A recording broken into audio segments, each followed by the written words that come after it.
line because I teach preschool and I've taught first grade and kindergarten, and I know first in line is kind of a big deal, right? So when you're first in line, you get to the playground first, and you get to the door to go home first, and you get to the classroom first, and nobody else gets there, right? Just you get to go to the playground. Oh, so everybody gets to go to recess, and everybody gets to go no matter where you are in line? I see.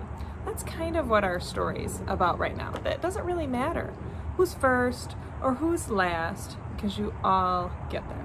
Now listen, I get it. I like to be first in line too. I like to be first in line at Starbucks. I like to be first in line at the grocery store. But in the end, it doesn't really matter, because you'll still get where you're going or the thing that you're in line for, right? That's kind of what our story's about today. It's called The Vineyard Workers. The Vineyard Workers. Jesus told this story to teach about God.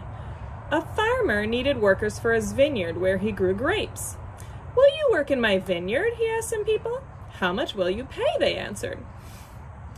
"1 day's pay," the farmer said. "Okay," said the people, and they went to work. The farmer hired other workers at different times, all day. When they were done, the farmer paid all of the workers the same. The first workers were angry.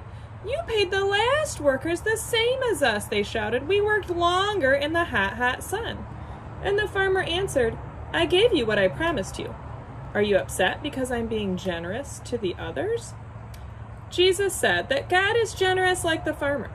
The last will be first, and the first will be last with God. The last will be first, and the first will be last. That is tricky to understand, right? It is tricky to understand because we all kind of like to be first sometimes, right? So if I gave you the most special, enormous, delicious cookie, that would be awesome, right? So you might be super excited, and you might eat that cookie, and you might love that cookie, and you might really enjoy it. What if I then gave one to your brother? Does that make it less special? Does that make your cookie any less delicious? Could you maybe be glad for your brother? Maybe happy he has a cookie too?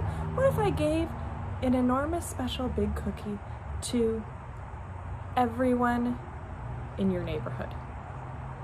Or every child on the planet?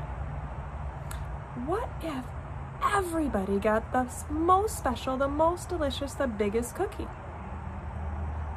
That's cool, right? That's good. So that's what God's love is like.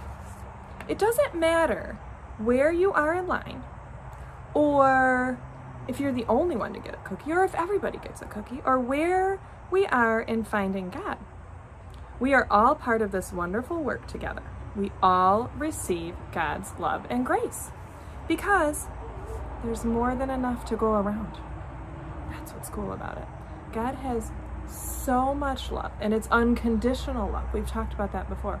He loves you no matter what, and he has so much that there's enough for everyone. Everyone to have a cookie, and for everyone to have God's love. No matter where you are in line, you still get there. You still get that awesome love from God. Okay, who's ready for a prayer? Gracious God, thank you for the unconditional love that you show us each day. Be with us as we learn more about you, that we might come to know you in a new way. Amen.